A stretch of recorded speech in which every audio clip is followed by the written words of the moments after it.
Hello, bonsoir tout le monde et bienvenue sur Demos Crypto. Aujourd'hui on est le 11 du 1 à 14h38 et on est parti pour votre vidéo favorite, une analyse crypto de fin de soirée. Petit point qu'il faut que je vous rappelle, le trading crypto-monnaie peut occasionner des pertes partielles ou majeures, et mes conseils ne sont pas des conseils financiers. Ainsi, mes analyses comme une excellente marque de voiture peuvent avoir des erreurs. Voilà pour ce point, passons à l'analyse. Alors qu'est-ce qu'on a eu au niveau du Bitcoin sur les derniers jours ? Eh ben on a eu une belle chute, je pense qu'on en a déjà parlé, mais une belle chute jusqu'aux 92 000. Parfait rebond sur la résistance à chaque fois qu'on a ici des 92 500 qui fait rebondir le prix quasi à chaque fois. Ici le prix a rebondi et malheureusement le prix n'a pas rebondi plus haut que la bougie d'avant. Si la bougie aurait été vraiment plus haut que la bougie d'avant, on aurait eu un vrai signal d'achat et on aurait pu faire un petit bull run pour le Bitcoin. Pourquoi est-ce qu'on a eu cette cassure ? On a eu cette cassure déjà suite au cassage de la ligne de tendance haussière que le Bitcoin avait dessinée ici. D'ailleurs, je vais la supprimer vu qu'elle n'est plus présente sur le marché du coup. Et donc, suite à cette petite cassure, qu'est-ce qu'on a ? On a aujourd'hui une bougie qui essaie de casser ce support, le support des 94 344. Donc, à voir pour aujourd'hui, en tout cas, il faut savoir que ici, la belle hausse qu'on a eue, où ce qu'on a fait un high à 102 329, où ce qu'on pensait que le Bitcoin allait redevenir en bullish, et ben malheureusement, ce mouvement bullish a fait un plus bas au même niveau que le dernier plus bas, donc on a malheureusement pas validé une tendance bullish sur le Bitcoin.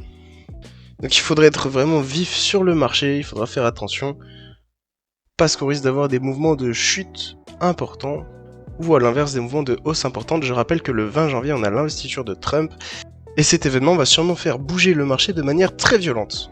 Le plus dur va être de voir si ça va aller vers le haut ou vers le bas. Ensuite, pour ce qui est de la liquidity map, à chaque fois je vous le rappelle, la liquidité agit comme un aimant sur le prix du Bitcoin et on se rapproche tout doucement de la poche de liquidité en dessous des 92 000. Maintenant, comme je le rappelle à chaque fois, on est toujours entre deux liquidités, donc le prix peut très bien remonter. Ça va vraiment dépendre des news, je le sens. En tout cas, on a toujours une belle poche de liquidité entre 108 000 et 120 000. Ensuite, pour le calendrier économique. Donc pour le calendrier économique de la semaine prochaine, on aura lundi rien du tout parce que on aura le Japon en congé et on n'aura pas d'autres événements à prévoir. Par contre pour lundi à 14h30, on aura le prix à la production mensuelle des États-Unis. Et pour mercredi, à prévoir beaucoup plus de choses, beaucoup plus de volatilité. Mercredi 15 janvier, on aura à 8h et 8h45 l'IPC annuel de la Grande-Bretagne et l'IPC mensuel de la France. On aura aussi à 14h30 aux États-Unis l'IPC Core mensuel. À 14h30, on aura encore une fois l'IPC annuel des États-Unis et l'IPC mensuel des États-Unis. Ensuite, à 16h30, on aura le stock de pétrole brut. Donc vraiment, mercredi, journée très volatile, il faudra vraiment faire attention, on aura un IPC annuel qui va se poser tranquillement.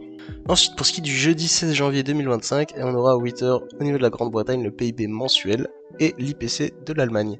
On aura aussi à 14h30 la vente au détail principale mensuelle et à 15h30 et encore au niveau des États-Unis toujours l'inscription hebdomadaire au chômage, l'indice manufacturier Fed de la Philadelphie et la vente au détail mensuelle. Donc voilà pour janvier et passons à vendredi 7 2025.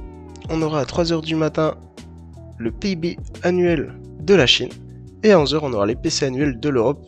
Donc beaucoup plus de volatilité à prévoir dans ces heures-là. Comme je le rappelle à chaque fois, mettez une alerte, soyez à l'affût, ça vaut mieux pour vous. Ensuite, passons sur un Bitcoin en 4 heures. Et qu'est-ce que le Bitcoin nous fait en 4 heures ? Eh bien, le Bitcoin en 4 heures nous a dessiné un bull flag qui l'a cassé par le haut. Et malheureusement, la cassure par le haut n'était pas énorme. On a pris quelques petits pourcentages et on rechute tout doucement. On est en train malheureusement de ranger autour du support des 94 400. Donc ça, c'est pas très bon signe. Suite à la cassure de ce canal descendant, et ben on a eu malheureusement un tout petit rebond qui n'est pas ouf et maintenant on risque d'avoir une petite accumulation. À voir pour les prochains mouvements du marché, malheureusement je pense que ce sera à la baisse. Le Bitcoin a vraiment envie d'aller chercher des niveaux de prix plus bas. Bon, maintenant l'avantage c'est qu'en 4 heures on a une petite phase haussière au niveau du Bitcoin.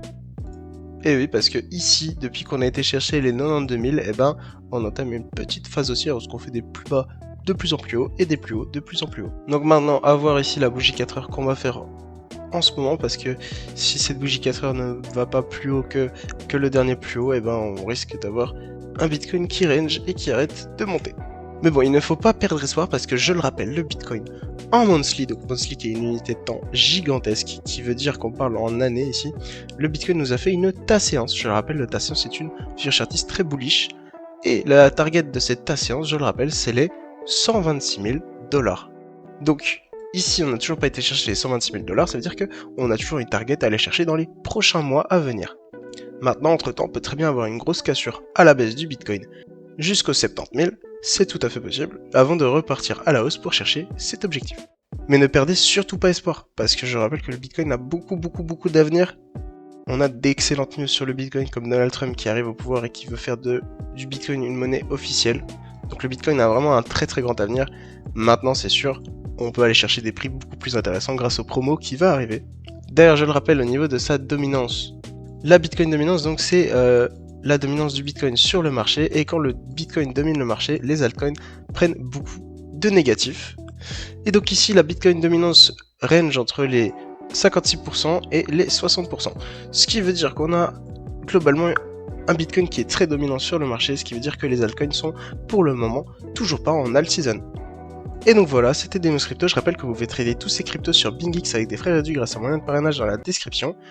Vous avez aussi une alternative Bitgate qui est bien plus intéressante pour le trading, donc vraiment sautez sur l'occasion. N'hésitez pas à lâcher votre meilleur commentaire, à mettre un petit like, à vous abonner. C'était Demos Crypto. Ciao ciao.